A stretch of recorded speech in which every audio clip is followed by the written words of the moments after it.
We appreciate you watching and listening to The Dead Jeff Show. Please like and subscribe and tune in for more videos. Another best thing that I have to add, and it'll be short because we'll talk about it later, is firing Eberflus. Yeah, it will be, 4 in the last 4 years, so we will have our 5th defensive coordinator next year in 5 years. And therein lies the problem, right? We can't draft well on the defensive side, and we can't pick good defensive coordinators other than Quinn. This was something that should have been done weeks ago. We've been calling for it for a long time. After week 1, I think Nick said this could be the worst Cowboys defense ever, or the worst defense ever. Mm-hmm. I don't think anybody's upset about Eberflus not being the Cowboys defensive coordinator. I don't see how you could be. Like Luke said, if not for those 3 games, I think people would have been picketing for it to happen way sooner. Nico. Yeah, exactly. Been Yeah, like that situation. 100%. Yeah.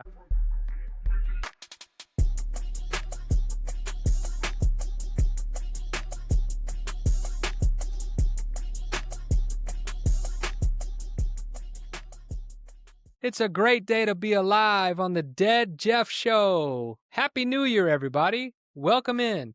I'm Jeff. That's Nick. That's the Maestro Luke. And guys, Happy New Year. Happy New Year, brother. Happy New Year. So are you guys New Year's resolution type guys? Do you make resolutions every year? Yes, I make New Year's resolutions, but I don't always keep up with them. I'm the type that, the first few months of the year, the new year, you see all the cars at the gym, but then by March in the springtime, there's no cars there. I feel like that's me, unfortunately. Do you make it to March? No, I have New Year's resolutions, but I haven't started yet. Okay, so you're worse than the March people. You've already. One of them is to drink less soda, and look at this. Well, that's a 0 though, so that doesn't count. Still soda. Nick, what about you? Are you a New Year's resolution type guy? Nah, I'm not really a resolution person. I am a big goal setter, though. I do always have like a short-term and long-term goal, something that I'm trying to accomplish. I feel like I do that pretty well. But in terms of resolutions, like New Year turnover, I think it's a natural refresh point. Like it's a natural spot to kind of reset a few things. So yes, a big goal setter. Definitely not big on resolutions, though. Well, most people, when they make resolutions, fail because they don't have a plan, or their plan is too broad. It's too much big of a goal. So you got to chop it up in micro goals so that you can accomplish it. So if I want to say I want to lose 40 pounds, that's a big goal. But if I say I want to lose 1.5 to 2 pounds a week, that's more manageable, right? So for me, I don't really do resolutions, but last year I was able to lose about 50 pounds, and that was a goal of mine for 2025. And this year in 2026, my health goal is to change my body composition. I know you can admire my new Cooper Flag jersey, Nick, but I want to change my body fat, my BMI, all that stuff, so that I can be healthier and my metabolic age. Shout out to my health coach, Heather Neighbors, who's helped me on this journey.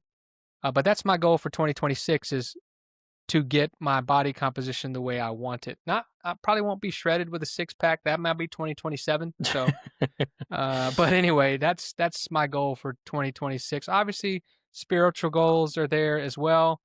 But I feel like you got to have a plan, and you got to chop it up into micro wins so you can stack those wins to stay motivated, so that in January, you always hear that the most crowded places are churches and gyms.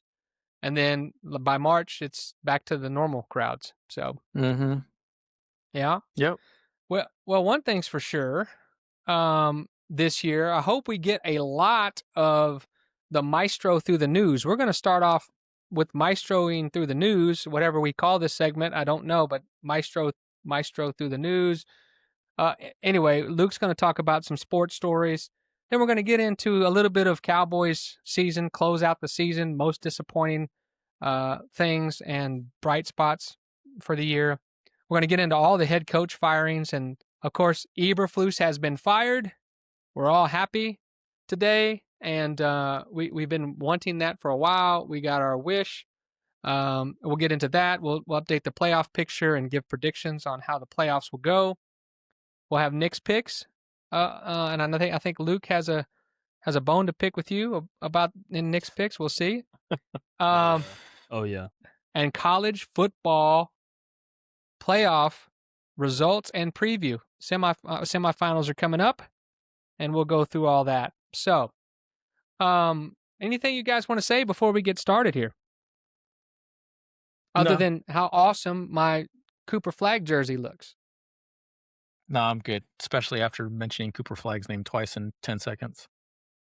Hey, I mean, I love that jersey. I wish they would consistently wear the green and the blue colors.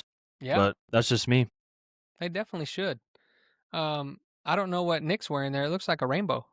It is. It's like bright colors. It is. It's like Fiesta. teal and pink and orange and it's like all the Slurpees you can get at 7-Eleven rolled into one. So Hey, you hating on John Cena right now, man. It's not cool. no, John Cena was Fruity Pebbles. Same thing. Why are y'all ashamed of the black and silver? Why are y'all ashamed of that? Why you got to do Fiesta colors? Because it's about to be Fiesta time down there, man. Got to represent. Well, I do like the black and silver, honestly, but I'm not sure about the pink and the teal and the orange. But hey, that's to each his own, right? Awesome. They say. It's awesome. So let's get started a little different today. We're going to get started with the Maestro taking us through the wacky news stories that he's found. Maybe not wacky, but unusual or different. So Maestro, start us off, buddy. All right, so this first clip I have is I'm gonna share my screen. It's really just a meme. So it's not even really a clip, but I thought it was funny because it was talking about Can you make that bigger? That's what she said. Okay, that's better. Yeah. Ravens team. So it's the Ravens team plane headed to Cancun. Just missed right. Did Just So missed. Yeah, there's the goalpost on Cancun, and you have the Ravens plane wide right. Is that too soon, Nick? Yeah, it's way for too soon. For your Ravens Steelers pick that you had? Hey, man, and look, the spoiler on Harbaugh being fired too, but don't make me and Harbaugh scapegoats because the rookie kicker can't make a 33-yarder. Like my pick, you knew the rookie was on the team when you picked him. I knelt the pick, man. Is all I'm going to say. I basically was right. No. Not really. But the Steelers missed the extra point, so they really should have tied it and went to overtime. So I mean, I guess there's something to be said for that too. Everyone's talking about the Ravens kicker missing it, but nobody's really talking about the missed extra point. Yeah, which I think is a let's save that for later. Let's save that for later. Let's keep going through the news here. Okay, so the next thing I have is Jamar Chase and Zach Taylor kind of upset that they stopped the game for Myles Garrett getting the sack record. Jamar Chase essentially says like, that's crazy. That's like he makes a parallel, which is the worst parallel I've ever heard, talking about if he catches his 10th catch, and he's comparing that to Myles Garrett getting the season sack record, which hasn't been done since I believe it was like 2004 or something. Yeah, Strahan. TJ Watt did it a couple years ago. He tied it. Yeah, he tied it. He tied it. But yeah, I mean, 10th catch is not the same thing. And then Zach Taylor basically just is like mad, like, he says we're fighting for our lives or playing for our lives or whatever. And it's like, bro, y'all season was over when Joe Burrow got hurt earlier in the season. So, well, anyways. So they're mad that they stopped the game to celebrate Myles Garrett. That's what we're talking about. Yep. Yes. So it's an NFL record, right? It. You don't get NFL records set all the time. And plus, like you said, the Bengals have sucked most of the year. And of course, they didn't have Joe Burrow for a lot of it, didn't have T. Higgins for a lot of it. But this sounds like sour grapes. This sounds like a little bit of jealousy. And Chase likes that spotlight on him. So maybe it's some of that. But it sounds like he needs to just get over it. And I'm not a real big fan of Zach Taylor anyway. I think he whines too much for me. So to me, they just need to be quiet. Let the man have his moment. And I mean, the question is, was it a dive or not? Did Burrow give him the sack record like Yeah, it's Favre Brett did to Favre. Strahan? Yeah, it was Favre for sure. It was less obvious though. It was way less obvious. Yeah, it was way less obvious. But yeah, I agree. I think also the parallel that he drew makes it just sound like sour grapes, right? Like if he had said something like I caught my 2000th, ran for my 2000th Yes. yard or 125th catch Yes. or something like that, then maybe I can see it. But the reality is if he does that, if he gets to a point of doing that, I promise you he wants them to stop the game. If he breaks the Yeah. single season receiving yards record, they should. Anytime a record like that falls, like there's not a lot of them, single season receiving, rushing, passing touchdowns, sacks, interceptions. When I mean, they had a whole presentation for Emmett when he broke the rushing record. It was like a whole let's stop the game. Let's give seemed like a full presentation almost. yeah, So even I think that's okay. yeah, even Deron Bland got a little something when he had the fifth interception return for a touchdown, which that's kind of even obscure. Like interception, that there's so much luck involved in that. I mean, and anyone will tell you that. Um, I'm gonna so chalk it up to Jamar Chase being frustrated how the yeah, season went yep, and just being irritated. I'm gonna give him a pass, but come on, man. Let's yeah. just say great for Miles Garrett. Proud of you. Move on. Let's move on to next year. Yep, I Yeah. agree. Yeah. Yeah. I thought the most egregious thing was just like Zach Taylor acting like they had a chance to do anything the rest of this Yeah, during that game was a nothing burger. Nobody yeah, the only reason people were watching that game was to see if he got the sack record. Nobody was watching the Bengals 100%. try to win a game. Nobody cares. And Yeah, maybe to see what Shadur Sanders was going to do. That a that could little bit be maybe. some intrigue. But yeah, I agree. This. They just need to be quiet, take their beating for the season, and move on. This game was, like you said, a nothing burger. Yep. All right, so the next thing I have is a little NBA action. KD called game against his former team, the Phoenix Suns. And I have a video here, but I'll just read the little quote that's on the screen. And he says in the post-game press conference, basically they asked him, how it felt or whatever to hit the game winner. And he says, to be kicked out of a place and scapegoated, yeah, it felt good to beat them. So KD does it to himself all the time, man. What are you kicked out and scapegoated? Come on, man. I mean, I think most people would say that was a Bradley Beal situation, not KD's fault, right? That their big three didn't do very correct. well. So he's always got a chip on his shoulder. I think he's one of the most irritating people in sports. Just to be honest with you, I'm not really a KD fan. I think of his game. I like his game, but just why do you have to say stuff like this? And all this little, his antenna ears. He hears every criticism about him. He wants to the burner accounts, all this stuff. I did see a meme that was pretty funny involving KD where they say he doesn't have a wife, he doesn't have a girlfriend, but there was an outline of a woman with money, like a lot of money, and so it's KD and his money.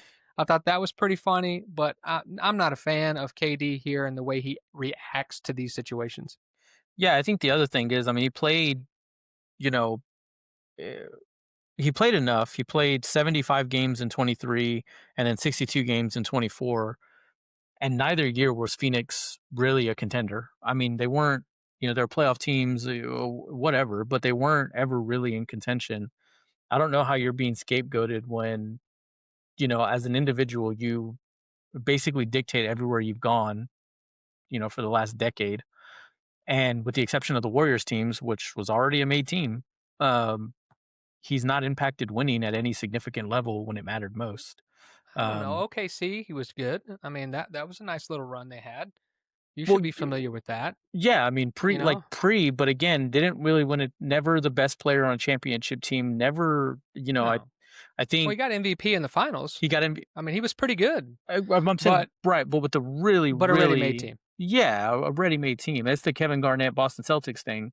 Like Garnett finally gets the championship, Yeah. but you got two Hall of Famers that are top 10 at their positions at that time, Ray Allen, Paul Pierce. This is the same thing here. You got like I said, have made teams. So I mean, I'm not a big Kevin Durant fan. Whenever there was all that talk about Durant coming to the Spurs, I was adamantly opposed to it. I was, Yeah. praying that would not happen because I thought it would be terrible for the team. Um, so yeah, I think Kevin Durant is his own worst enemy for sure. Yeah. Again, Brooklyn with Kyrie. Mm-hmm. When the Knicks really wanted him, he didn't go there. He went to Brooklyn. He kind of picked his coach and all that stuff, and Uh-huh. it didn't work out there. Didn't work out in Phoenix. Probably not going to work out in Houston. I think Kevin Durant should have stayed in Golden State. That's what I think. Well, I don't even think like I don't know. I don't know if it's just him trying to have that chip on his shoulder, that extra motivation, but I feel like, I mean, yeah, Phoenix kind of got rid of him, but he's the only player outside of Devin Booker who they're not going to trade that they could have got anything for. Like, they're not going to trade Devin Booker because he's probably going to be there forever until he just gets really old. So he was really the only person. I mean, you can't trade Bradley Beal. He didn't do anything. Yeah, no Um, value. No value there. yeah. So, Yeah. anyways, okay, my last one, and I'm gonna share my screen on this one, even though y'all can't hear it because y'all don't really need to hear it. I Okay. just want y'all to see it. So let me do. These technology gremlins gonna get us. All right, this is gonna be Trevor Lawrence with his fancy grill that he got. Here I'll play the clip.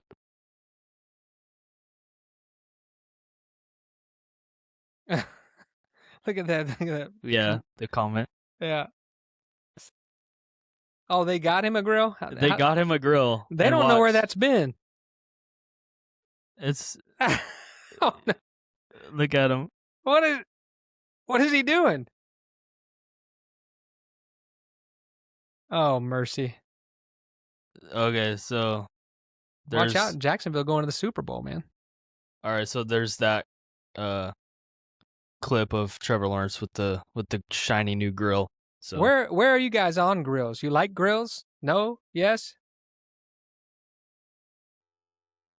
Nick, you're muted. You're muted. Nick, come on, man. Lock in, Nick. Let's My go, bad. dude. My bad.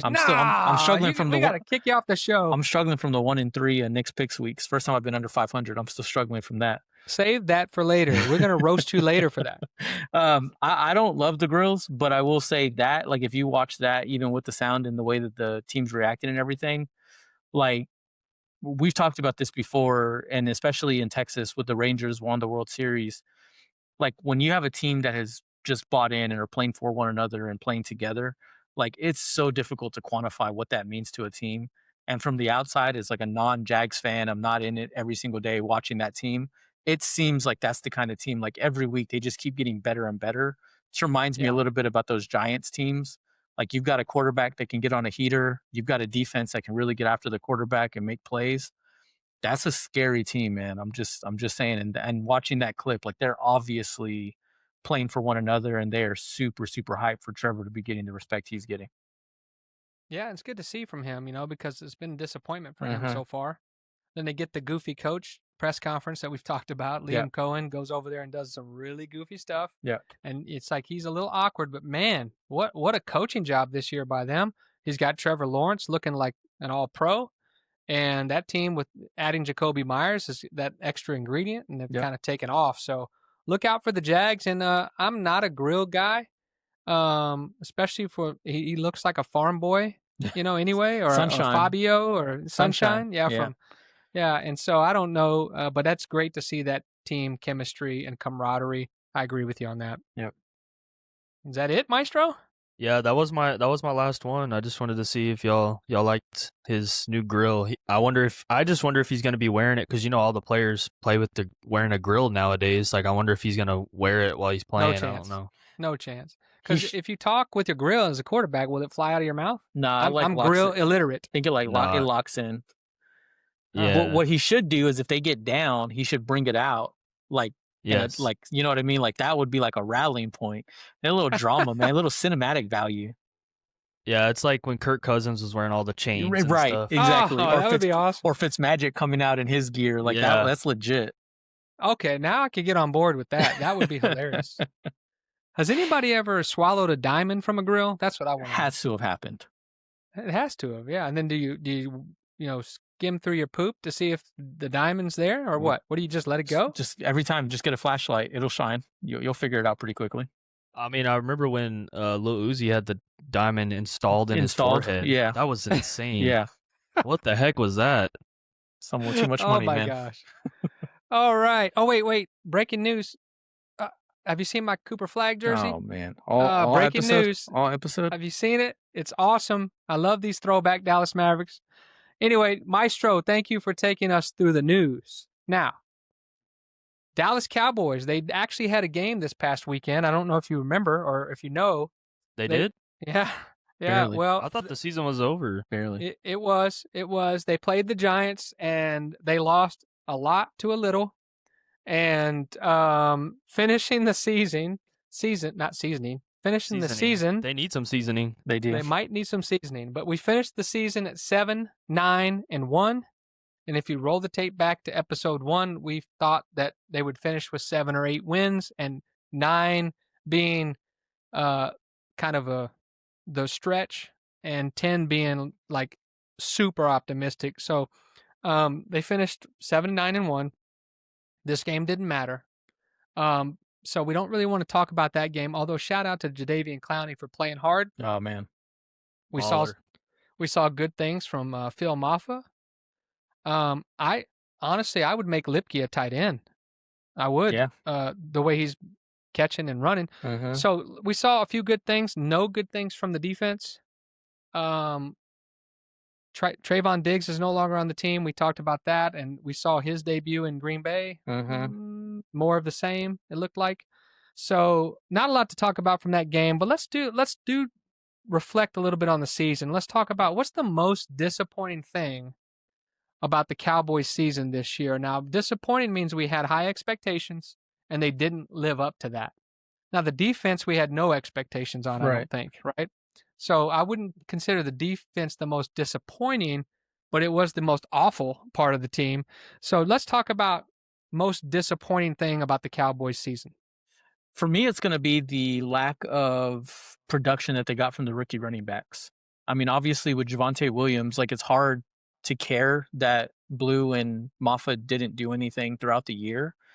But I think if you kind of extrapolate this out and move forward, having them be productive during the season gives you a lot of options going into the offseason, where now I don't think I saw enough in that game from either of them. I think Blue looked better, but I don't think either of them gave me any sort of, hey, either of these guys, or even as a tandem, they could be the guy. You've got to either try to re-sign Javonte, or you've got to go find, and you pointed this out a few weeks ago, they've done a pretty good job about going to find guys that can be a stopgap, a bridge. But I would say for me, the most disappointing thing was I had some high expectations, more so for Blue, but I thought Moffa could be that nice Brandon Jacobs, Eddie Lacy, change of pace kind of back. So for me, it would be the production from the rookie running backs. And Jaden Blue played good the last game. I forgot I didn't mention him, but he played good. Yeah, he was okay. Game, but against the crappy Giants. Yeah, that's what I'm saying. It's not enough. Yeah. Disappointing means to me, I would say, other than Tyler Booker, what production did you get from any draft pick from last year? Tyler Booker was amazing, right? This year, better than we thought, and that's better. Again, I think he's better than Guyton, which we got the year before. That was kind of a questionable pick where they picked him. Yeah. So to me, it's probably all of the draft picks contributions, because Rebel hasn't been good. Bad. Terrible. Yeah. And so Shamar James. If you have their I do. Shamar James hasn't been great. Yeah. Okay. Cornelius, better than Murray. Cornelius, an offensive lineman in the 6th round, didn't play basically at all. Is that UConn Cornelius? Ajani Cornelius. UConn Cornelius. It was just Christmas. It was just Christmas. Yeah. I can't say, I don't want to mispronounce his last name. Jay Toia, the defensive tackle from UCLA in the 7th. Phil Moffa, Tommy Akingabodesti. But but the one that you did miss, other than Booker, I feel like Izaraku played pretty well. Like I don't think Yeah, he was a yeah. disappointment. I think Had a little bit of a rookie wall, right? And yeah, then maybe he'll recover. But yeah, we got something from Ezeraku, but Booker was the star of the draft. And nobody else really we got production from, so it was disappointing. yeah, Um, from that standpoint. Um, and I I know this is going to sound weird, but when they signed Matt Eberflus to be the defensive coordinator, it wasn't like everybody was like, "Oh, that's awful. Oh, Matt Eberflus sucks. He's this and that." People thought because of what he did at Indy, that he was a good defensive coordinator. Mhm. So that's a huge disappointment the way that all played out. And probably, it's one of those Parcells things. If you're gonna have me cook the meal, I need to shop for the groceries. Yep. Well, the groceries were here for Eberflus. I don't know how much he had influence on that. So obviously, when we talk about that, maybe the way that went down and the way he coached was disappointing. But let's go back. Let's go back to the way they handled Micah Parsons. That's a big disappointment, Sure. right? Yep. They didn't trade him at the right time. Should have done it at the draft. Mhm. The negotiations didn't go well. Then you had to pivot, and it turns out that the trade's better than we initially thought, but still, most say not enough. But those would probably be my most disappointing things about the way they handled that, and then the way Eberflus coached, and then the contribution from the draft picks. Yeah. Yeah, my most disappointing thing was not firing Eberflus sooner. Like we knew our defense was bad, and yeah, we went on a little win streak there and gave the Cowboys fans hope, but I mean, at the end of the day, we knew that it was a slim to none chance that we were making the playoffs. We should have fired him and started experimenting now, maybe with a new person, than waiting till next season. I mean, what are we going to see next season when we're doing an experiment? Like, we're going to waste a few more weeks beginning of the season? Like, I don't, and then just keep the next guy we hired the whole season and then fire. Like, why not just fire him now? Yeah. And Well, then in the season, that doesn't really matter anymore. Experimenting with the next guy you pick or the assistant or whatever, and just see what they can do. That way you don't waste the beginning of next season or preseason or whatever. Well, let's save some of that for the Eberflus was fired segment, because I think that there's a lot to talk about there, and there's a lot about the instability on the Dallas defensive side of the ball, coaching and players. So we'll save some of that. Let's get into the bright spots for the year. What do you think is the most surprising or something that was over the expectations? They promised or overproduced and under promised, um, something like that. Yeah, I think when we think about this, think about, man, I didn't see that coming, or man, that was more than expected type things for the Cowboys. Yeah, for me, this one's very, very obvious. It's Schottenheimer as a head coach. Like Oh wow, I just think like going into it, like when you looked at the hiring and you looked at the potential coaches that were out there, and I think even if I go back and I try to like archive the headlines coming out of Dallas after he was announced as the hiring, it's a lot of confusing faces. A lot of people like, what is that? This is a guy that's basically a lifelong coordinator, never been given the chance to be a head coach. For where you feel like this team was in terms of, hey, this should be a team that's contending. Certainly offensively, Schottenheimer at the time was a little bit of a surprise pick. And I hope people out there don't have revisionist history because I think that was something even, and I guess I'll just speak for myself. I wish that they had made it more of a splashy hire. In hindsight and looking back on it, I thought he did a phenomenal job. We've talked about it multiple times here. Really feels like the culture shifting a little bit. Seemed like the right coach for that team, and I would say Schottenheimer was a bright spot. no, I agree. I think obviously Pickens, the way when we made that trade, we weren't sure how that was going to play Yeah, out, that's mine, Pickens. and yeah, so Pickens is a great one. Mhm. It's better than expected, which has now presented you another kind of problem coming from that. Like, what are we going to do with him, right? I think they should franchise tag him. I don't think they should sign him long term. I want to see it done one more year before I do that, right? But again, Pickens is a big one. I talked about Tyler Booker a little bit. He's a big surprise. He was awesome. Javonte Williams was awesome. And that came out of nowhere. Everyone was like, well, they picked up the scrap heap. They're bargain bin shopping. And that was Thrift huge. shopping. Yeah, thrift shopping. And he turned out to be awesome. And Pickens and Javonte now present them with problems like, what are we going to do, right? So I think those are the way the offensive line sort of played against expectations was okay. Guyton was injured and not great this year. But it worked. The offense was awesome. Obviously, they're a bright spot. We had two 1,000-yard receivers, a 4,000-yard passer, and a 1,000-yard rusher. That's we knew they were going to be good, but we didn't know it was going to be that good. Now there were opportunities that they missed, but still a bright spot. Dak, the way he played, I think is a bright spot, and the way he's leading, and the things he's saying. Those are my bright spots. I hope I probably hogged all of them. So y'all can talk about those or give a few more. No, I even think Go ahead. I even think the offense could have played even better than what they gave. Because I mean, think about the last game of the season and the last two games of the season. I know last week you talked about CD Lamb and his stat line, but yeah, I think they even could have played better. So it's just a shame that they didn't make the playoffs because their defense was so bad. But another best thing that I have to add, and it'll be short because we'll talk about it later. Later is firing Eberflus. Yeah. So That's it's the most. Yeah, that's funny. He's in every category.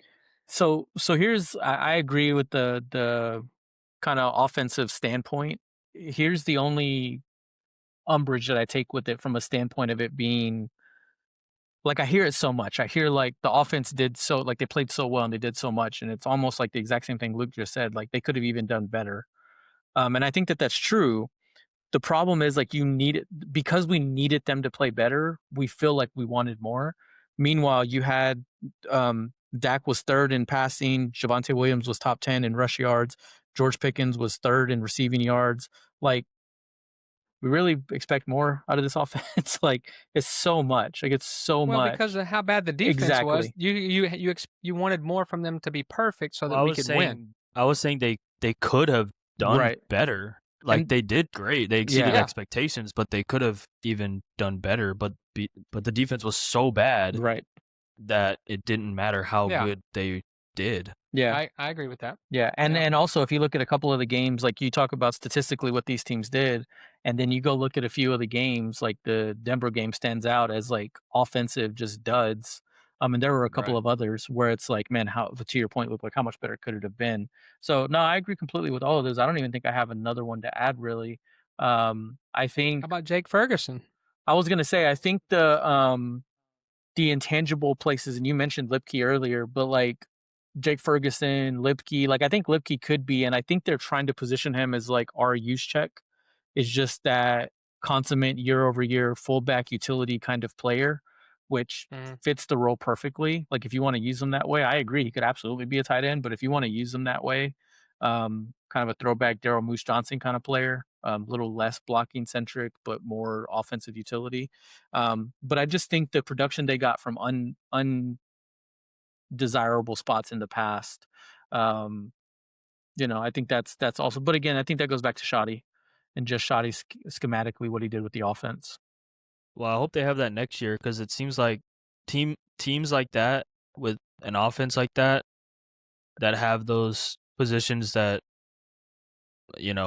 are not glorified, I guess, that step up are Super Bowl caliber like teams that could win the Super Bowl. Yep. Yeah. So it's just garbage that they didn't even make the playoffs. Yeah. Well, tell us what you guys think are some of your bright spots for the Cowboys in the comments.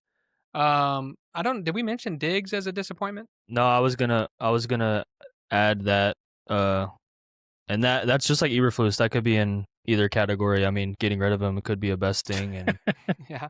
same thing. Yeah. Yeah, so there's a couple things that could fit in both categories, but all right, so that's the bright spots and disappointments from the Dallas Cowboys. Now, the good news is it's on to draft season, and we have 2 first-round picks currently. We know where one of them is.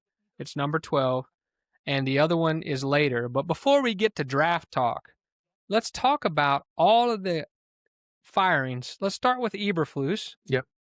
And we finally got word today on Tuesday um, that Matt Eberflus has been relieved of his duties, right? And how many defensive coordinators have we had in the last 5 years, Nick? Do you know? It will be, well, 4 in the last 4 years, so we will have our 5th defensive coordinator next year in 5 years. And therein lies the problem, right? It's we can't draft well on the defensive side, and we can't pick good defensive coordinators other than Quinn, right? Mhm. But to me, this was something that should have been done weeks ago. We've been calling for it for a long time. After week 1, I think Nick said this could be the worst Cowboys defense ever, or the worst defense ever. Mhm. And I thought that was a little harsh out of the gate, but uh, hey, you didn't put that in Nick's picks because that could have helped your record this week. Yeah. But the point is, it's long overdue. I don't think anybody's upset about Eberflus not being the Cowboys defensive coordinator. I don't see how you could be. Like Luke said, this if save for the way that they played coming out of the trade break, um, you know, if for those 3-game stretch, and I still don't think Jerry would have done it in season, but if not for those 3 games, I think people would have been picketing for it to happen, you know, way, way Fire sooner. Nico. Yeah, It would have exactly. been like Yeah, that situation, 100%. Yeah, yeah, yeah. marching So the streets of Dallas. it had to happen, right? But I will say I was genuinely concerned that they were going to do this. So I will say, you've said this before, Jeff. When the Cowboys do anything wrong, people love to throw it around, and then the Cowboys do something right, like the Pickens trade or even the Shoddy hire, and it almost becomes a little bit of a footnote. There's not as much of fanfare around it. So That's right. let's be honest and say that no one was totally convinced that Eberflus was going to be fired. So now that he has been fired, although it is very obvious, I am glad that they made that choice, and they do deserve the credit for. Although you're right, 5th defensive coordinator in 5 years, at least they made the move. Yeah, and that's Jerry admitting his mistake. It Yeah, sounds like yeah. so. Luke, what are your thoughts? I'm obviously you made your thoughts on Eberflus known earlier, but they did it. They fired him. How do you I feel about it? I think I would just like to tell the Jones family, offense is different than defense. Hiring offensive people and picking offensive players is different than picking defensive. Like, you're looking at different things. And I feel like since the statistic is that we're gonna be 5 years and with 5 different defensive coordinators, it's like y'all are looking maybe at the wrong things.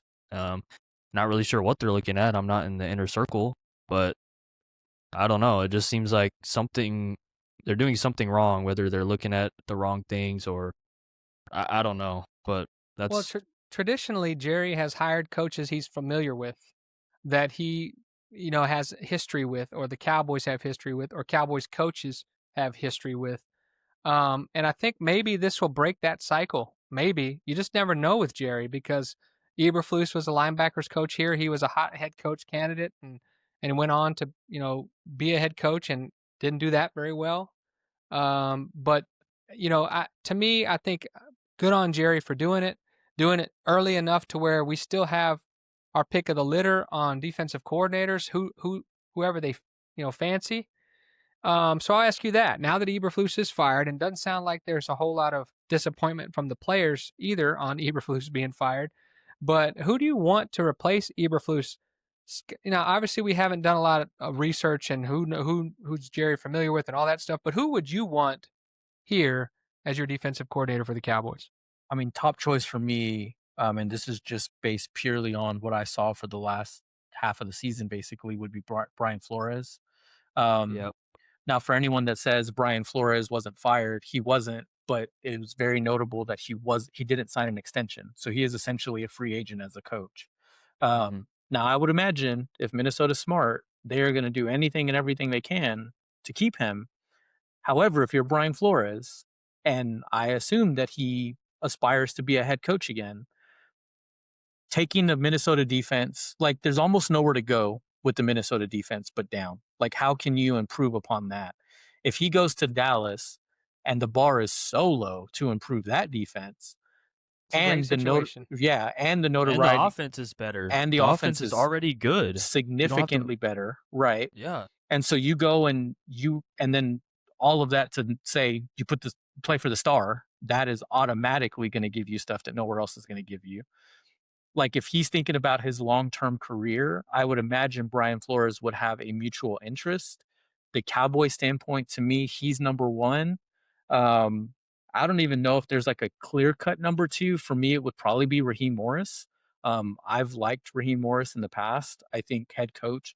I think I've always said this, and like there are some guys, and this isn't breaking news or anything, but there are some guys that are just coordinators. They're not head coaches, and like that's okay. Nothing wrong with that. There's nothing wrong with that. Like, it's okay to be one of the absolute best coordinators and not be able to be a head coach. There's plenty of them. But and that's not to say that Raheem Morris can't be a head coach or be successful at it. But I think he is a very, very good defensive coordinator. Mm-hmm. And I think with some veterans mixed in with some, obviously they're going to have some young pieces there, either through the draft or through free agency. He seems to be like a perfect kind of fit. And then lastly would be Al Harris. I think Al Harris would be somebody just because of the way that the team played with him and how much the guy seemed to enjoy him. Now, I will say it's almost a totally different defense than when Al Harris was last year, For sure. especially in the secondary. But I think that would be probably my top three. Well, there's a couple other names I want to throw at you. We have Jim Schwartz from Cleveland Mm-hmm. that people have mentioned. We have Jonathan Gannon, who was fired as the Cardinals head coach. And as we learned right before we started recording, John Harbaugh. Now, I don't think he's ready to take a coordinator position because he's going to be a hot name for head coaching. I can't But believe that. But there's a lot of defensive coordinator talent available right now. And so the familiarity piece is Al Harris, right? That's the one where Jerry knows him. They've got history. I guess it's TBD if Aaron Glenn's going to be fired. Although he's a defensive minded coach and they got 0 interceptions this year. So that's interesting. We don't want Um, him. but my point is that would be the two familiarities. It would be Aaron Glenn and Al Harris, which that's not my top pick. I think Flores is very aggressive. And do we have the personnel to work with that? We have no defensive backs that we really, I mean, if Bland's hurt constantly, who do we really have? Our safeties are terrible. So we don't have blitzing linebackers that are awesome.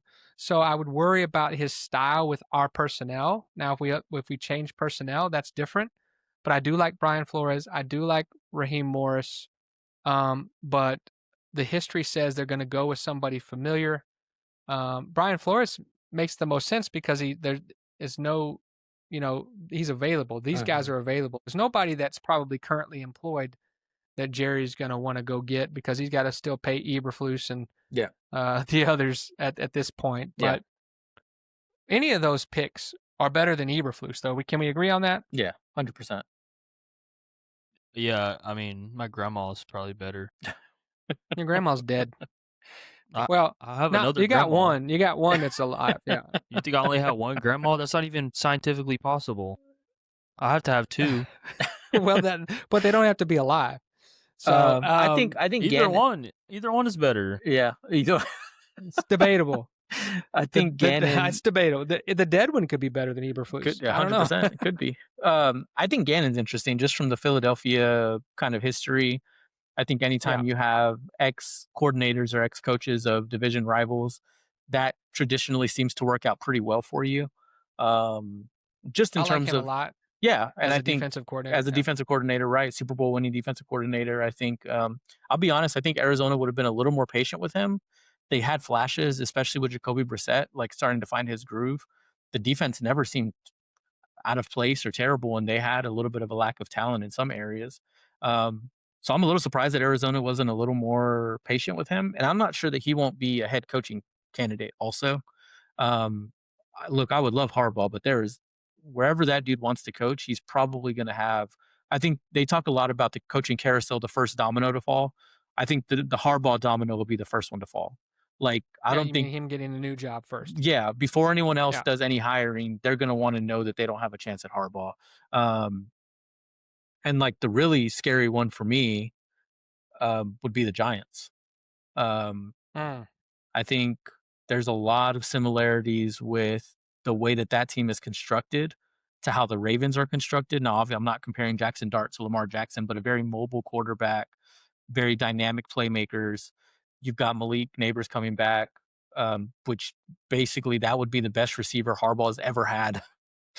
Period. He was in Baltimore for 18 years. I don't think he ever had Malik Neighbors, and whatever Scatterbo is, running backs are not difficult to find. So yeah. I all that to say is I just think Harbaugh is the first domino to fall, and I think that is potentially something that the Cowboys might be a little worried about if he ends up in New York.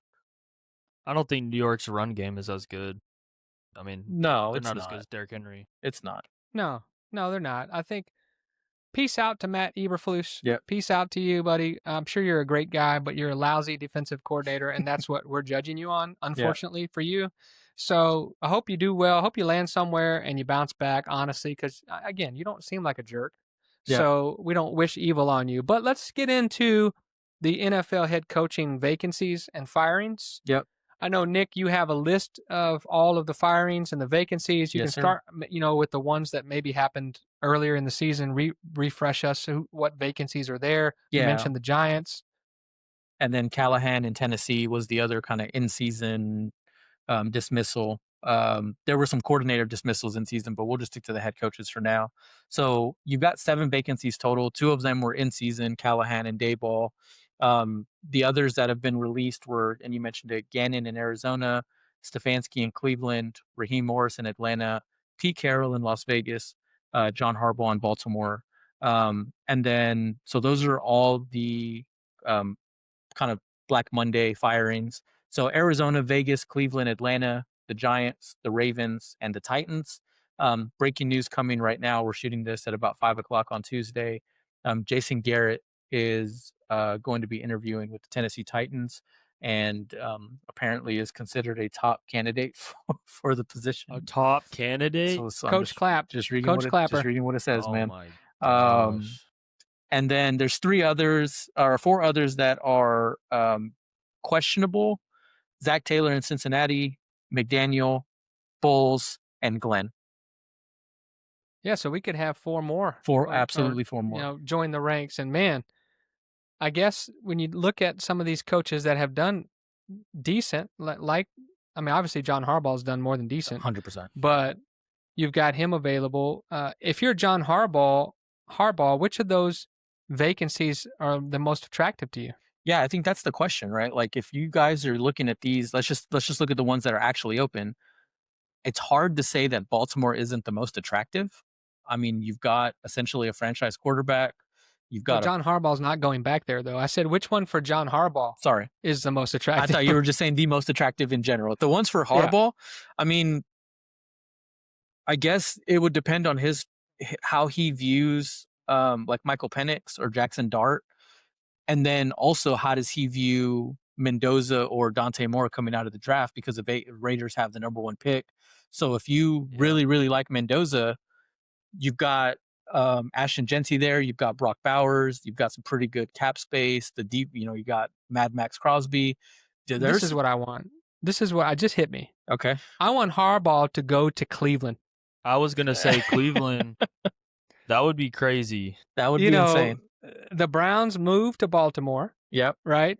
And became the Ravens. And then the Browns came back to Cleveland. And it would be poetic justice for Harbaugh to go in there.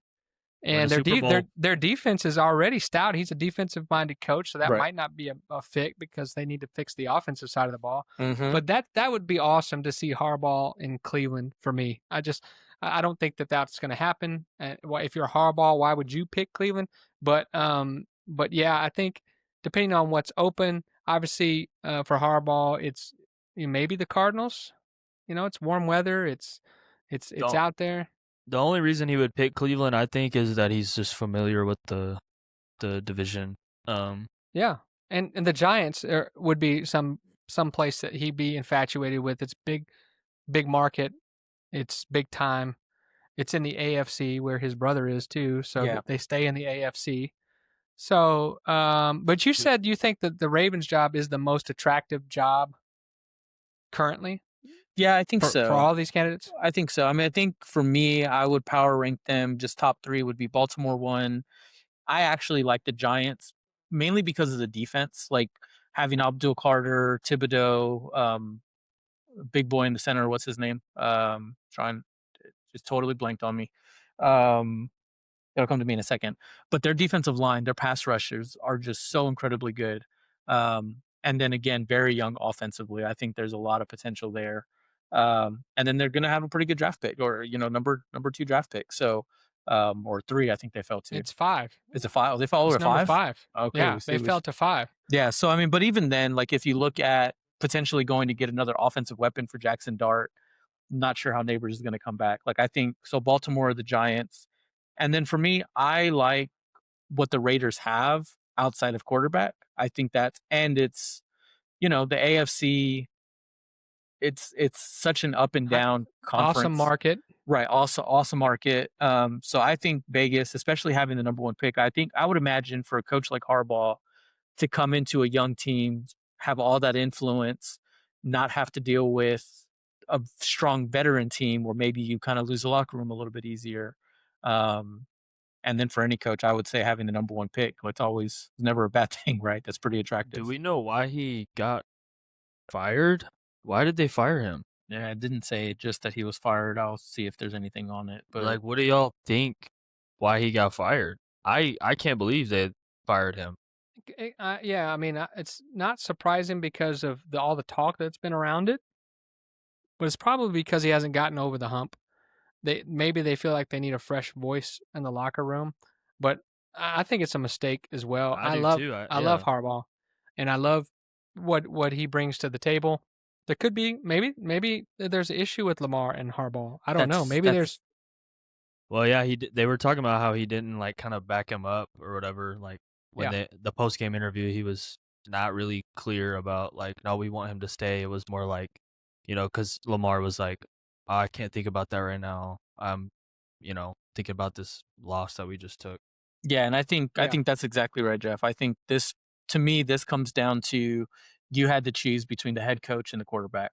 Like that's the only thing, and I'm speculating here, of course, but if there's any way to get the guy that's been there for 18 years, has basically made the playoffs 75% of the time, 80% of the time, whatever it is, and won a Super Bowl, um, like Luke, it's confusing to me. There is a statement here from Baltimore Ravens ownership. Following a comprehensive evaluation of the season and the overall direction of our organization, I decided to make a change at head coach. Today, I informed John that he has been relieved of his duties.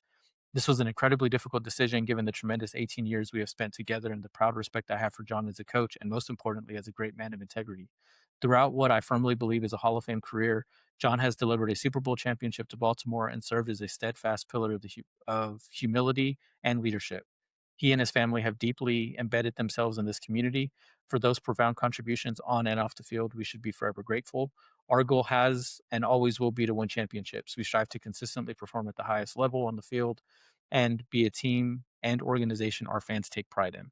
So essentially, Was that written by AI? yeah, Was that a chat GPT statement? maybe it was. Um, yeah, it just sounds like I mean what that says to me is it's They're been turning too the page. yeah, it's been Yeah. too long since we've been in contention for a championship.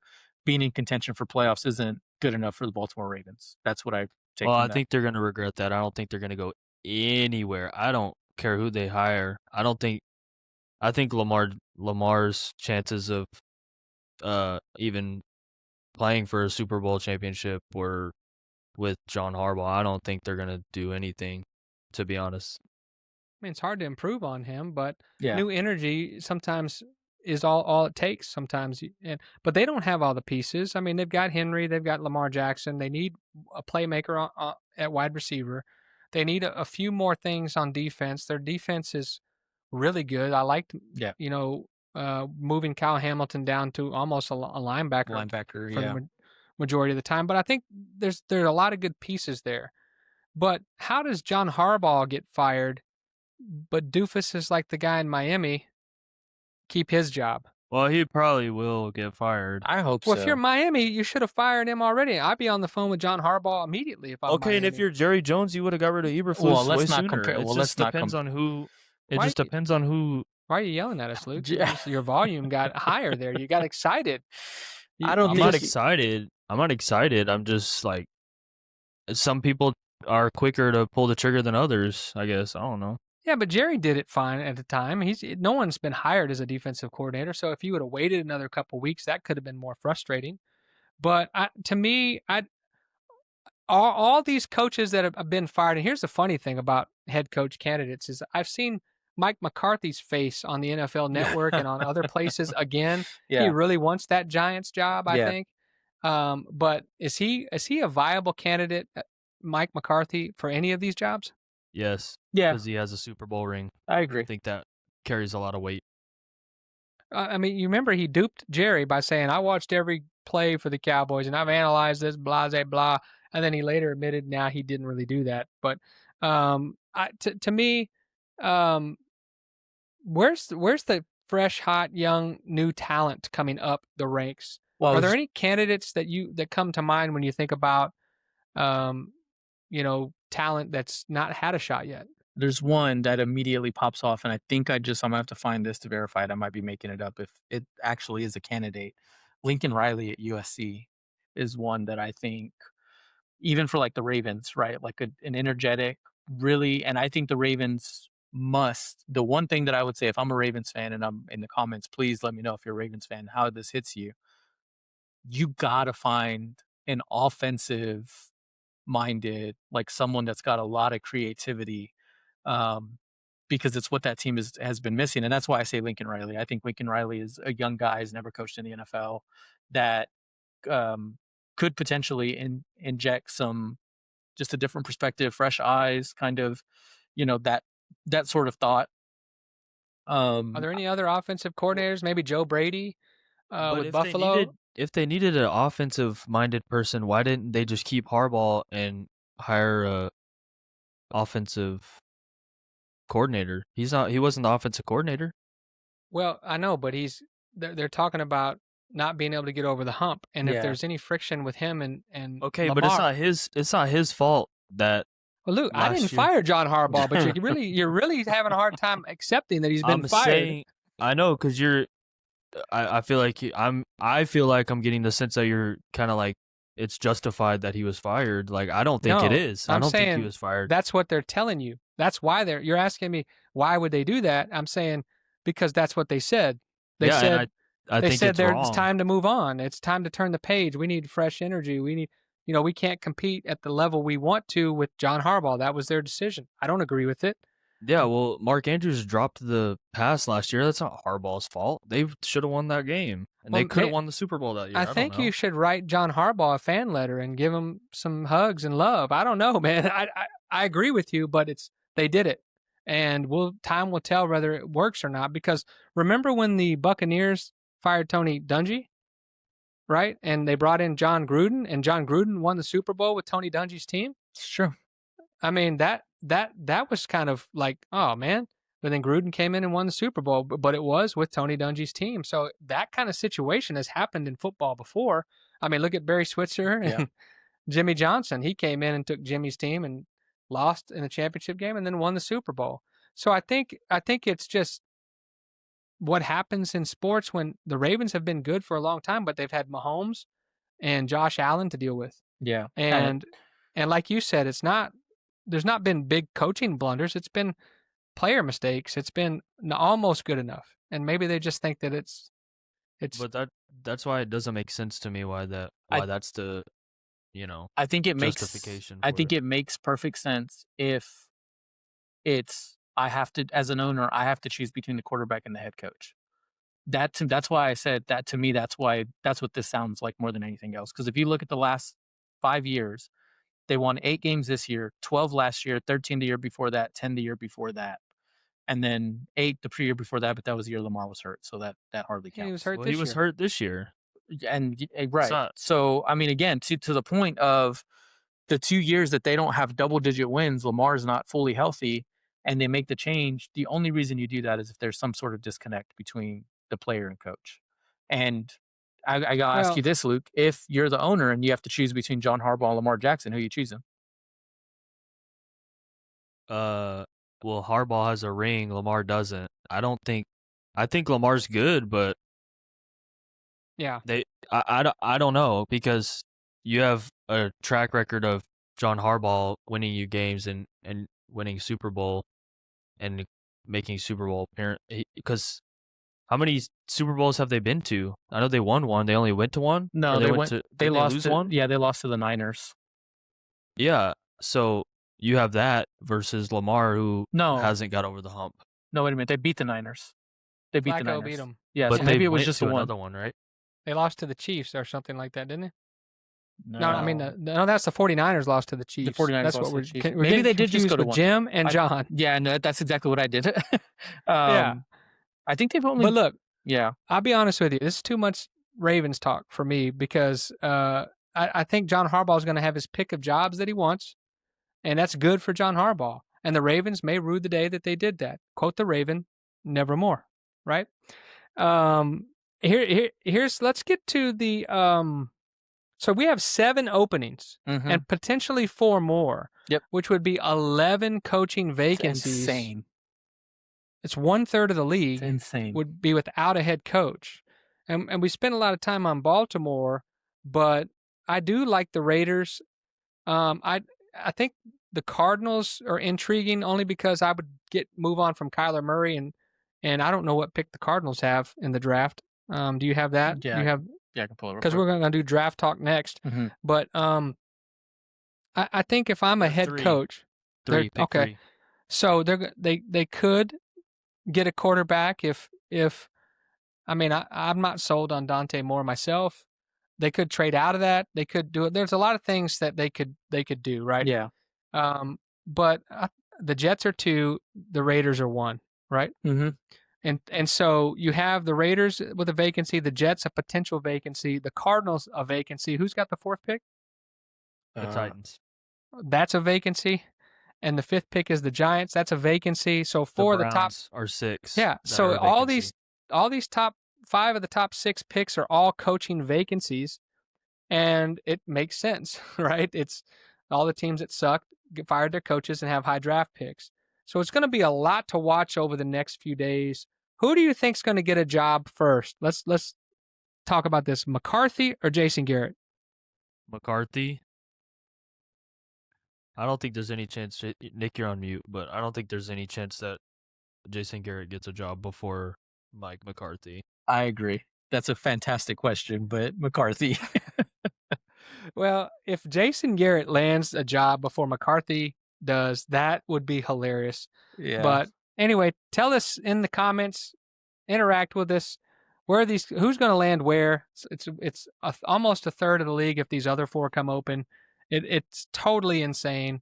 But hey, it's a great time to be a assistant coach in the NFL because you got all these openings, right? So, all right, let's move on to the draft order. Let's talk about that. Or do you want to do playoff picture? Let's do Which one playoff. do you want to Let's do? do playoff picture first. Playoffs. Yeah, playoff picture Okay. first. Let's do playoff picture. All right, so let's start with the AFC.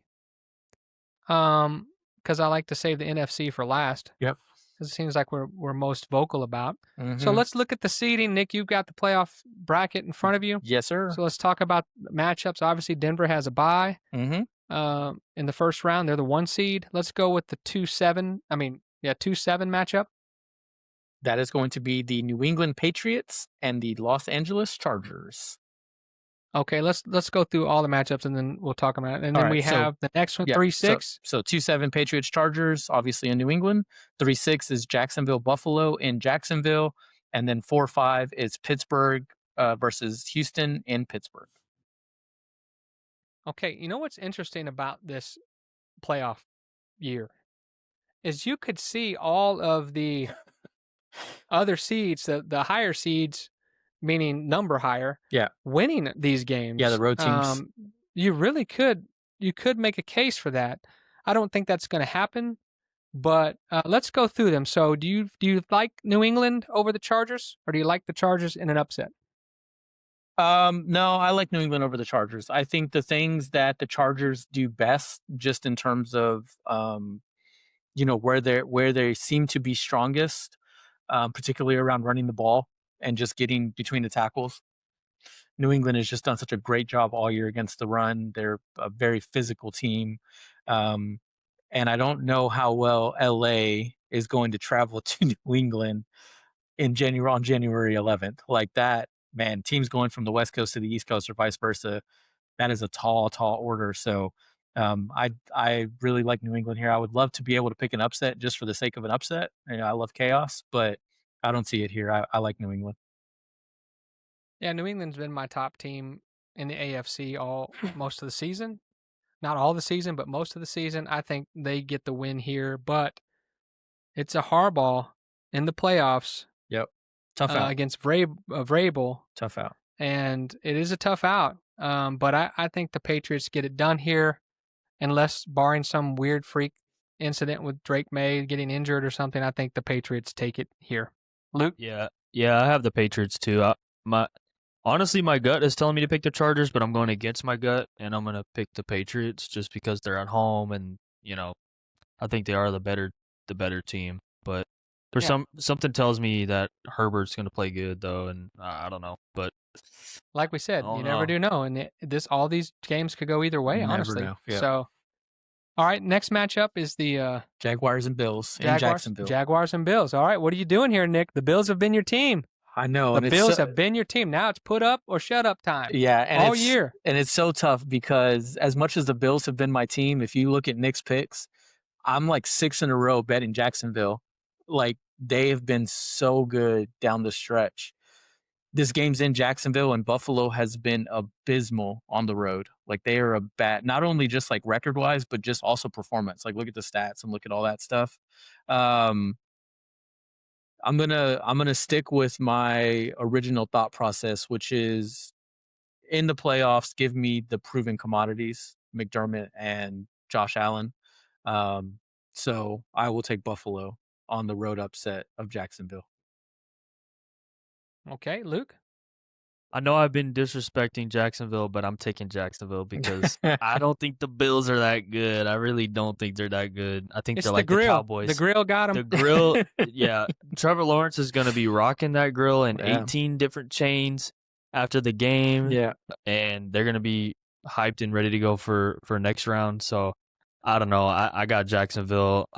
Like I said, I don't think the Bills are that good, to be honest. Well, this is the typical experience versus youth. Yeah.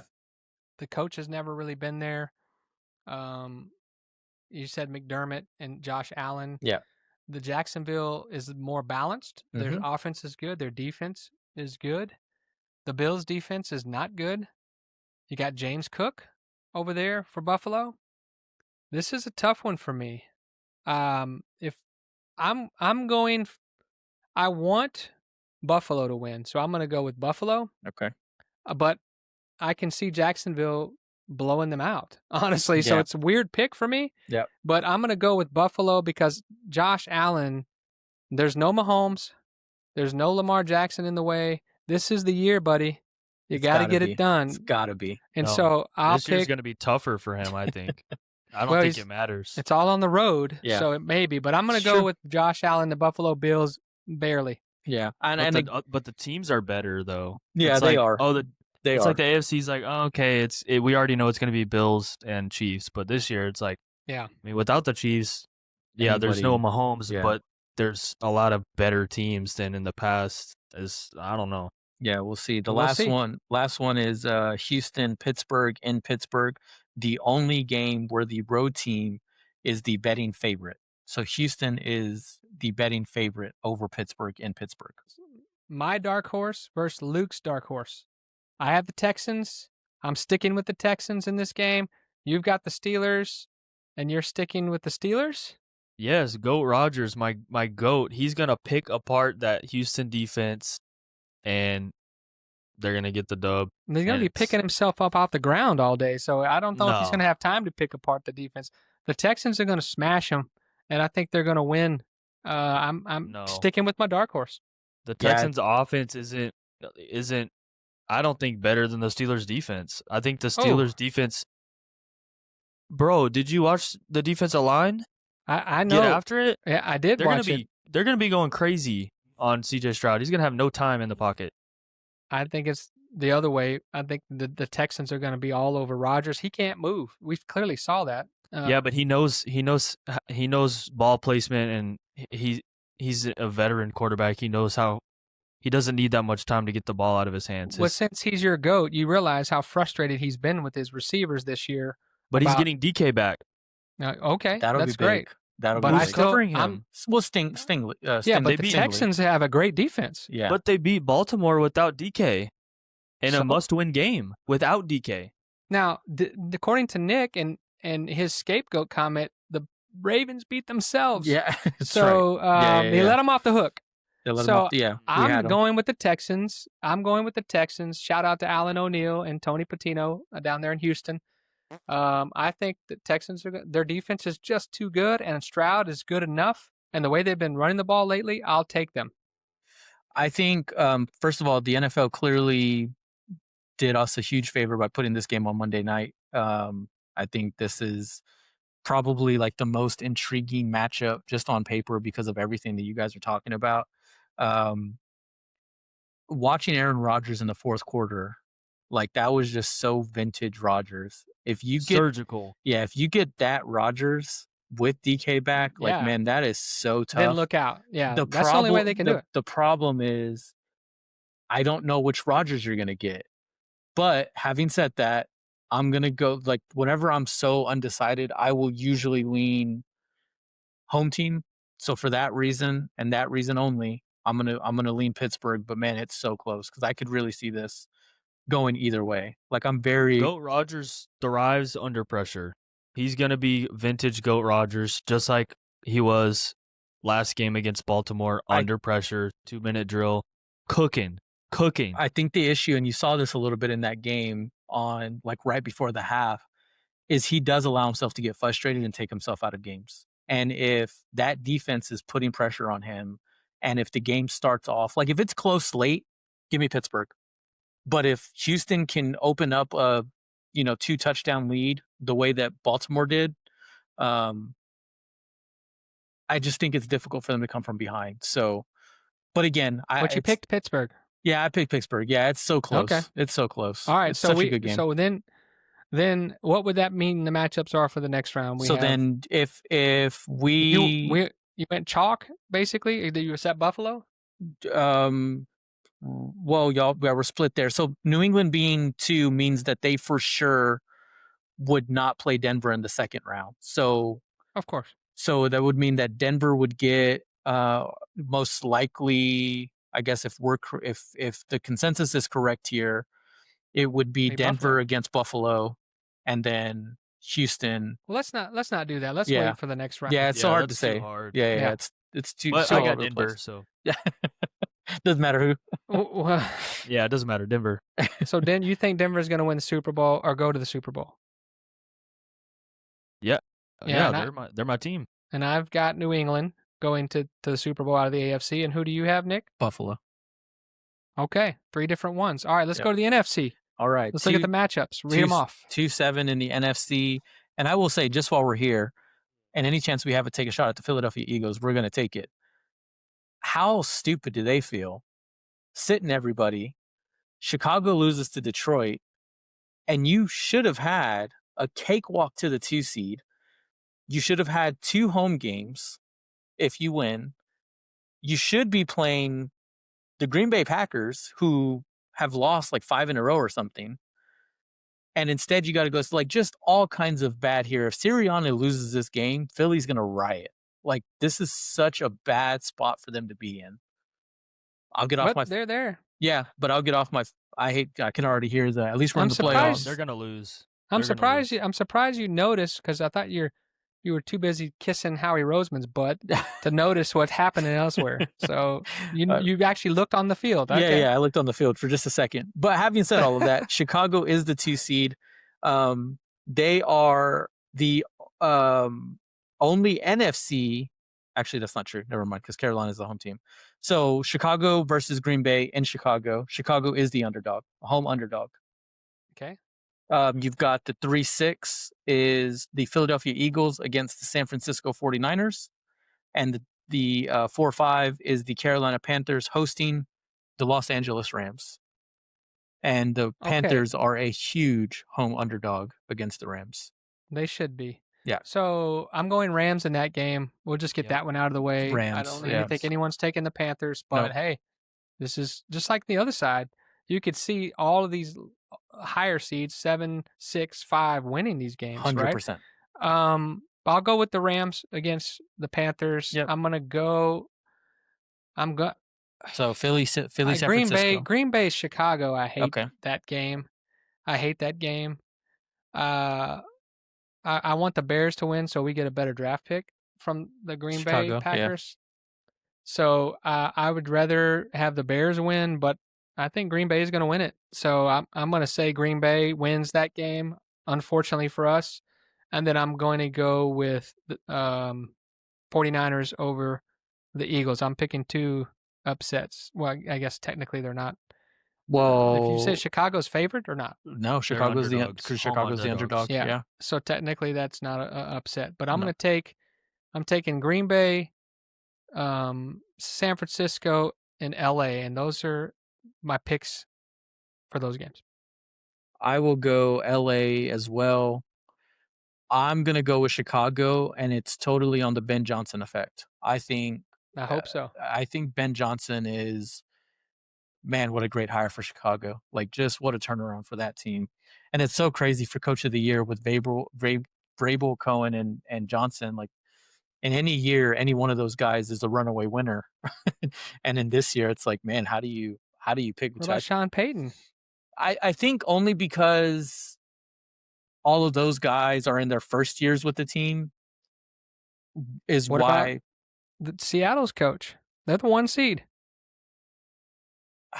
I mean, yeah, Mike McDonald. Yeah, he should be. Also, I mean, honestly, I can't even find a reason to keep him out of it. So that's 4 different guys that in any other year are the obvious winners. So anyway, I'm going to go with Chicago because of Ben Johnson. It's purely based on Ben Johnson. And then Jordan Love coming off an injury. Who knows? Could be anything. So Rams, Bears, and I will go begrudgingly with I hope they lose, but I will go with the Philadelphia Eagles. Yeah.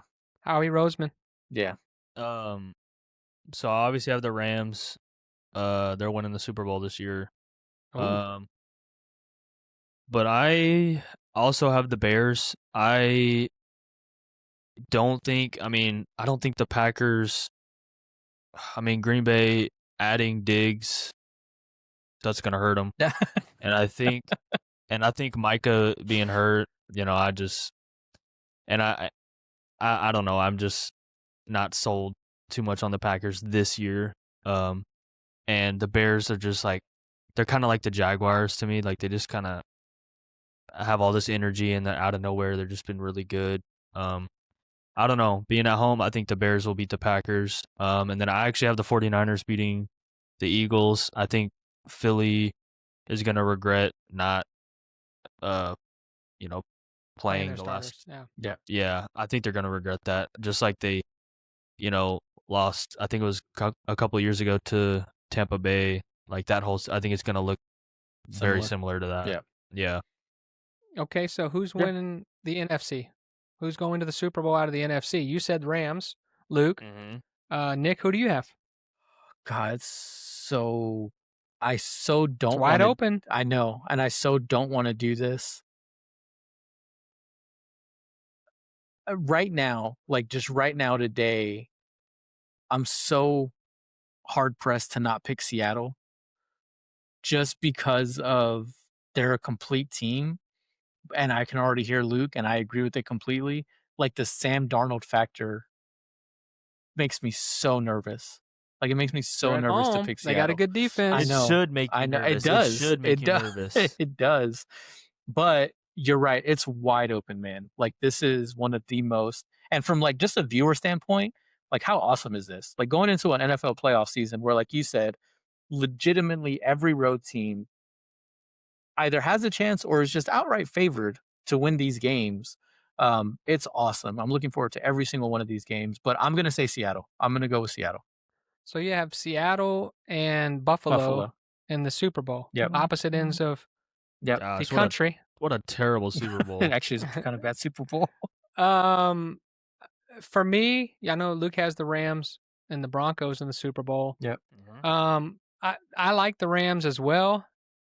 I like the 49ers, but they both have to go on the road. Yeah. And that's not been a very good winning formula in the playoffs.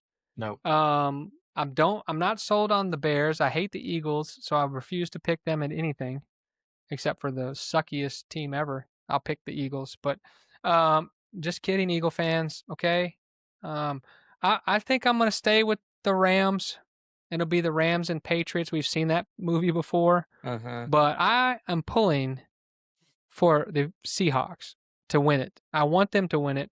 I'll go to the Super Bowl, maybe not win it, but I think it's cool to see teams that haven't been there in a while. I know they were there with Hasselbeck, and that didn't go so well. But I would hope that somebody like that would get in there and win it. It'd be nice to see the Bears there too, since the Ditka days they haven't really done much. So they played and lost against Peyton Manning in the Super Bowl, where Prince was the halftime show, and that was probably the best thing about that Super Bowl. It was so ugly and sloppy. But I'm gonna go with the Rams. I'm gonna go Rams Patriots, as much as I don't like that, but maybe the Seahawks will be fun. But what about your dark horse, Nick? You just left them in the dark. The 49ers.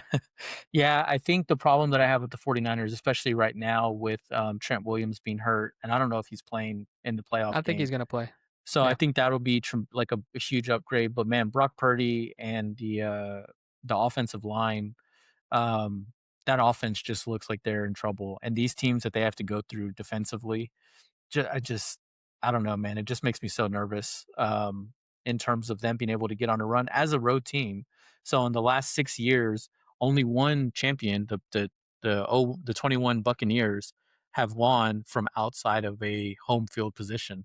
And I don't think the San Francisco 49ers team is nearly as good as that Tampa Bay team was.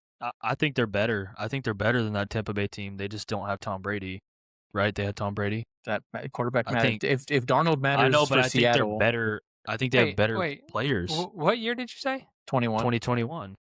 That's Tom Brady. Was it? That was Tom Brady. Okay. Yep. Well, Buccaneers, who else would it be? I know it was the Buccaneers, but you know, I think this 49ers team is better. I mean, Top Christian to McCaffrey's a better back. They have they have way worse receivers though, right? Like way worse receivers. I don't think so. Who did they have? Well, Who did Tampa Bay have? Mike Evans why and are Chris we debating Godwin. Tampa Bay and San Francisco? Why are we debating that? It's Because Nick brought up. But it's a the waste of stat. time. No one cares. No one cares about that. You might care, but most people don't. And the 21 Buccaneers versus the 26 49ers, what Nick is saying is it's hard to go on the road and get to the Super Bowl. It's three road playoff wins. Yeah, and so, I don't think San Francisco is built to do that. And the Rams are the team that can do it. The Rams can do it. I think the Rams can. I genuinely do. Yeah, that's the only team I could see as a road team doing it. That's why I went with the Rams. Patriots, they're a home field team unless they play Denver. And that's why you went with Seattle's, because they have the home field advantage and they have the bye. Yeah. Okay. I mean, all I was doing was just disagreeing with Nick on the 49ers. I think I know. do have a good offense. I think They are do. They are good. They are good. Because he was saying that it was risky to him, made him nervous to. He's got to come up with them. reasons to leave his dark horse in the dark. So that's what he's doing. He's coming up with reasons. And then to that point, like from a dark horse standpoint, and I just saw this, like the odds of winning the Super Bowl, have kind of not dramatically shifted, but like Seattle is now the number one favorite, and the Patriots are actually way lower than I think. They're getting a little disrespect here in terms of like Buffalo is slightly better odds to win the Super Bowl than the Patriots, which to me that's kind of wild. Like what's what you said? It's the experience factor. It's the Josh Allen factor.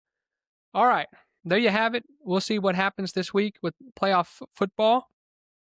Right now, I want to shift gears before we get the Knicks picks and go to college football playoff results and predictions for the next round. Now, some of you, Nick, if you want to pull up the bracket, so we'll be ready. Got it. Some of you have seen our apology video to Miami.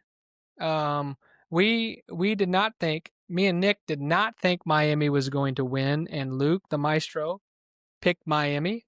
And that video where we were incorrectly picking against Miami got 100 and some thousand views. Yeah. And our apology video didn't get that many, but I have a bone to pick. All of the people that said I was an idiot for picking Indiana to beat Alabama, it's their time to eat crow. Yeah, they're gone. Because Indiana came in there and steamrolled Bama. Yeah. And who doesn't love Kurt Signetti? God bless Kurt Signetti. So good. Thank God for Kurt Signetti. Google me. Google me. Well, he definitely wins. Yeah. And so if I got to sit here and eat crow about Miami, I'm expecting people in the comments to go, you know what? We were wrong about Indiana. And they just flat rolled over Alabama, and it was ugly. Yeah, and my friend Scott was so disappointed, and he said the only way it would be a blowout is if Bama beat Indiana in a blowout.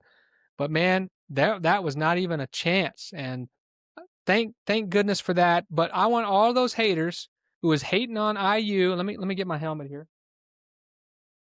Let me get my helmet that my daughter got for me. Hold it up above the mic so people can see it on the clips and stuff. There we go. It's on my head there.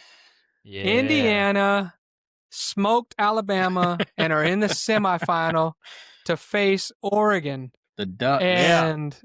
And we've already beat the Ducks in Oregon this year. And I am not betting against Kurt Signetti.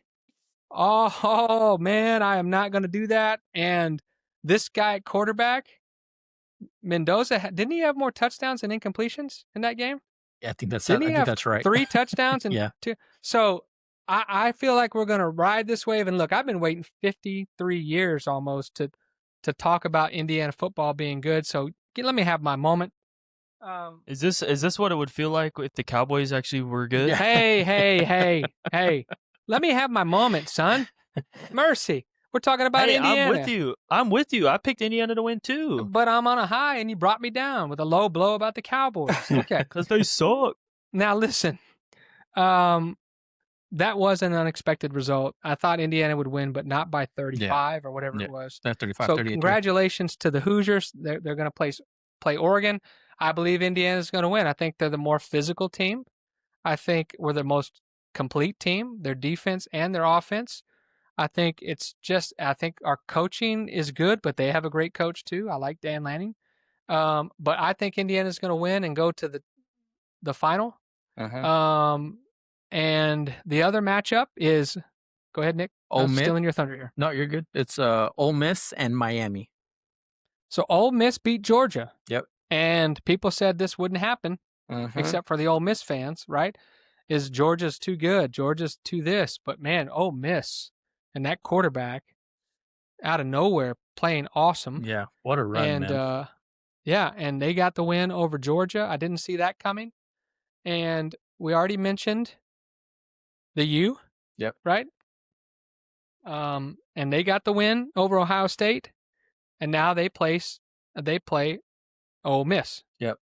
So here are your lines. Ole Miss and Miami. Ole Miss is a 3.5 point dog.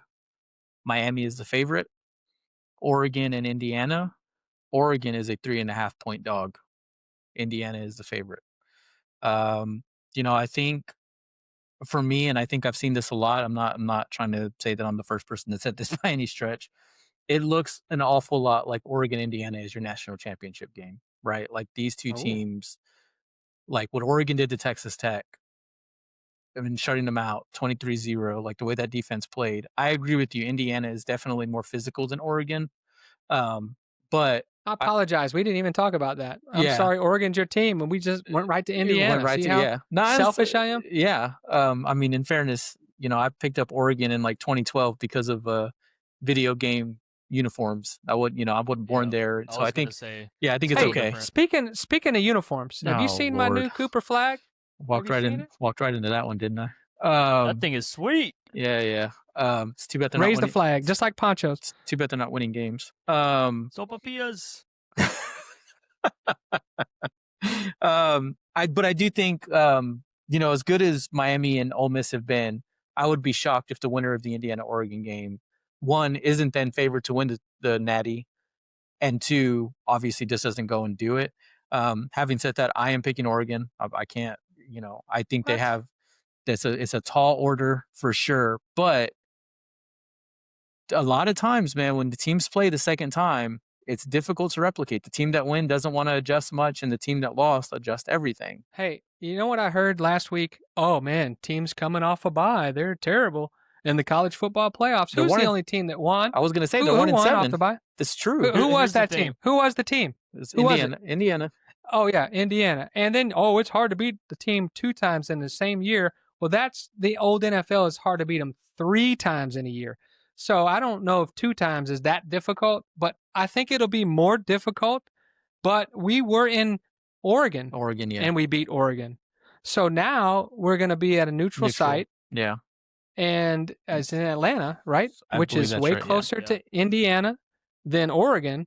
So I don't think that that's going to happen, but it'll be closer than Alabama was for sure. Well, I think to Nick's point, yeah, Indiana beat Oregon, but I don't think Cignetti is the type of coach that's content with barely beating Like the team. staying there. He's Yeah. going to make adjustments to blow them out. He's going to want to beat them by 50, I think. Whereas the other previous coaches might be more like, "Oh, we beat them, so I'm going to do the same thing." But y'all barely beat them. Like, Yeah. Here's one thing. Here's one thing my friend Scott said after the game.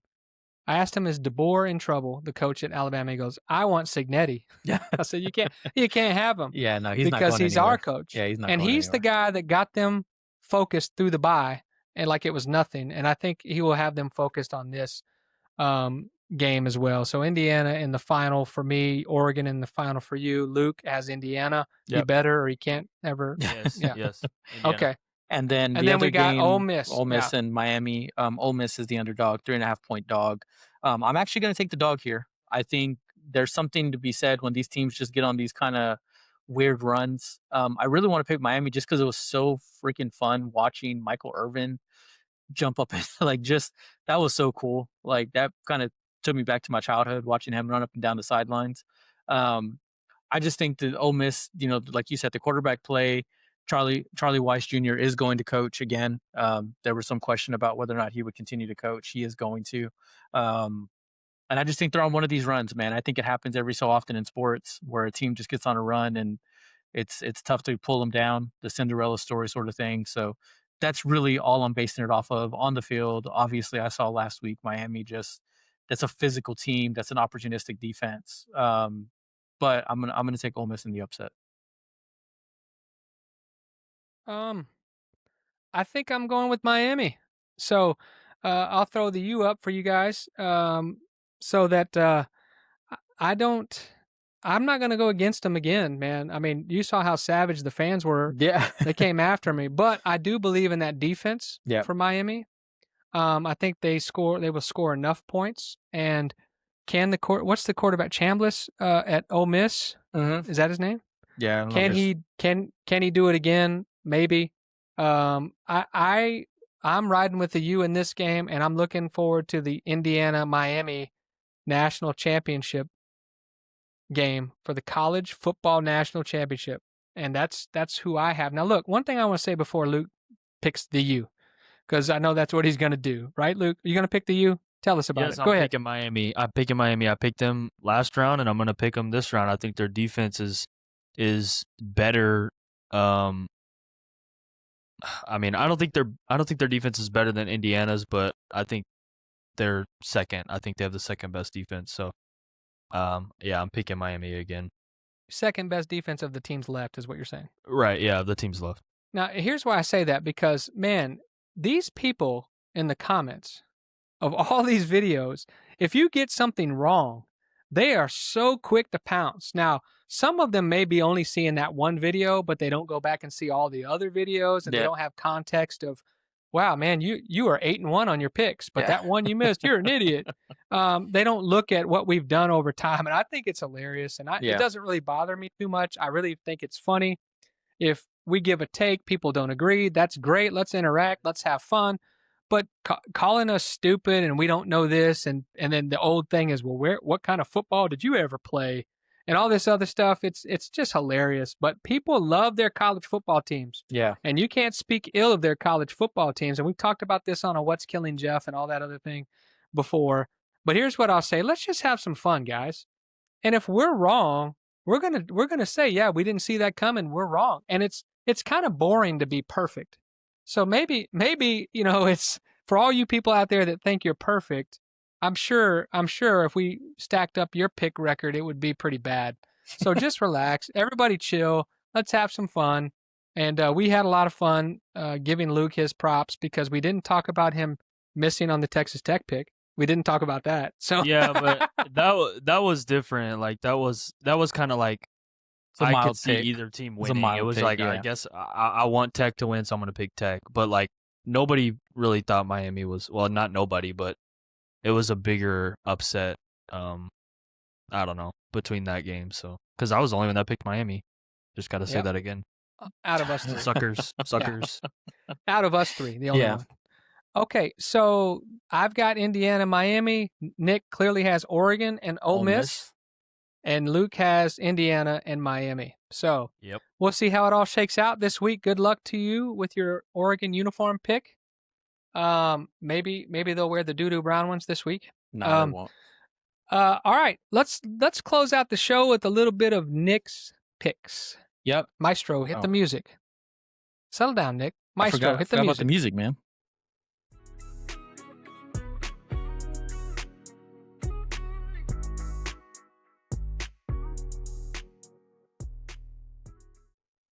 All right, Nick. I know it was a bad week because we've been giving you grief over it. So let's talk about last week and then the picks for this week. Yeah, 1-3 last week. The Baltimore pick, man, that really hurts. And again, I mean, look, man, they won the game. They basically won the game. They basically won the game. Like, who's playing this week? Who's playing this week? Who'd you say was going to be at home this week, and who's not at home? I know. This rookie Aaron Rodgers is warming up that arm. Why do you hate Aaron Rodgers, Nick? Why do you hate Aaron Rodgers? I don't get it. It's crazy. You hate Joe Flacco. No, I definitely hate Joe Flacco. He just hates older white guys. Whoa, that's racist, Nick. Yeah, that's an interesting take. Get that. You need to deal with that. What okay. non-white? I have to figure out a non-white guy that I hate. No, let's not go there. Just keep rolling. That one's the one that stung the most, honestly. Like just the way that game unfolded, because I was so confident as the game was going on. I know you were confident. I was like, it felt so good. Carolina covered. Although they lost, they covered, and it's almost literally what I thought would happen. I think that's exactly what I called. I think I called like 20. So that's the one you got, right? Yeah, that's the one I got. Okay. I think I called like 21-20. Like that was kind of my prediction. It was 16-14. So they covered at least.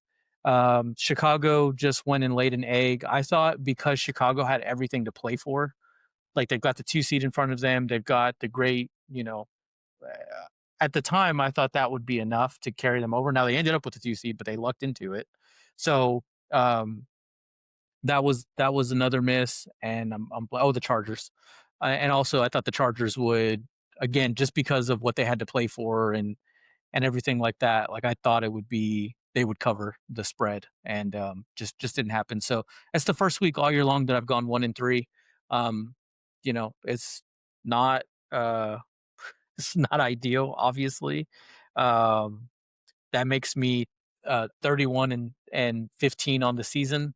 Still a great season. Still a really 31-15, very respectable. And that's what I'm saying. All these haters, well, you were wrong 15 times. Yeah. And look at that, but not, hey, well, you got 31 right. Yeah, the moral bank is definitely feeling still pretty positive after the year I've had. And I will say, wagering, please, for entertainment purposes. Entertainment purposes only. But my moral bank, this is the best year I've had. I've only been betting morally for 3 years, so it's still relatively new to me. But this was really good. So with that, let's get into the playoff games. So I've got the Bills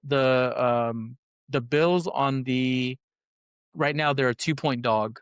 The Bills are a 2-point road dog right now. So even though I think Jacksonville is very game at home, I think taking the Bills on the money line, because right now technically they're an underdog, right? So that means if they win, the moral odds are just a little bit higher, right? This is one of those weird betting things. If you bet, you look for some of these early lines and things of that nature. So give me the Bills on the money line, not the spread, just Bills to win outright. The Patriots are a 3.5-point favorite. I actually like them to cover that. I think just with the way that team is defensively, I think if this gets away from the Chargers early, which I think it will, especially being in New England, that place is going to be rocking. I think New England has the type of offense that's just going to be able to slow the game way down. That running back duo is awesome. And obviously Drake May's been playing really, really good. Great play action passer. So Patriots to cover 3.5. I have the Eagles winning the game against San Francisco, but San Francisco's a 4.5-point dog. I think this is going to be a really, really close game. I don't see either one of these teams blowing the other one out. So I'll take the 49ers to cover 4.5. So 49ers plus 4.5. And then the last one I have is the Pittsburgh Steelers are +3. Like, I like the Steelers to win the game, but again, regardless, I think these defenses are just too good for the game to get away from either one of them. So Pittsburgh +3 is honestly my lock of the week. That's the one that I feel most confident in. So Steelers Locking +3. it down. Yeah, Steelers +3, 49ers +4.5, Patriots -3.5, and the Bills to win the game outright on the money line. I can't believe you picked Pittsburgh after last week. The Ravens are to win. And you hate Aaron Rodgers, Aaron so Rodgers it's is crazy. going to be right at home, sitting at home during the playoffs. I love vintage Aaron Rodgers. I hate old man Rodgers, and I'm curious which one shows up. Well, Vintage. it sounds like you think vintage is going to show up. So, all right, that's Nick's picks for the week. Guys, that's it. We're done with this episode. I want to thank you guys for hanging with us. This was a little bit longer of an episode, but we had a lot to talk about. A lot to get into. Don't forget to like and subscribe and share and interact with all the videos, all the clips. Thank you to Maestro for putting out those clips every week. That takes a lot of work. And thanks for us for being so awesome to be in those clips. Especially Cooper Flag jersey, and right? One more pick of the week. Have you seen my Dallas? I knew it. My new flag jersey. I knew it. Do you think this is better than Nick's hoodie? Nick's Sherbert hoodie with that's a great name for it. The Sherbert hoodie. I love that. And that looks like sherbet. What about mine? Mine's doo-doo brown. Yeah, I was going to say earlier when he said it. So Luke was rocking. Let us know. Is it the flag jersey that you like, or is it the Sherbert hoodie for the Spurs, or the doo-doo brown? Or the doo-doo brown hoodie. Yeah. Or the doo-doo brown hoodie and the satin do-rag that Luke is. I think these are the IU colors. These are IU colors. A little bit darker on the red there, but I think the dark horse doo-doo brown might win. The doo-doo brown's going to win? Yeah, I think so. All right. Thank you for being a part of this one. Until next time, peace. See ya.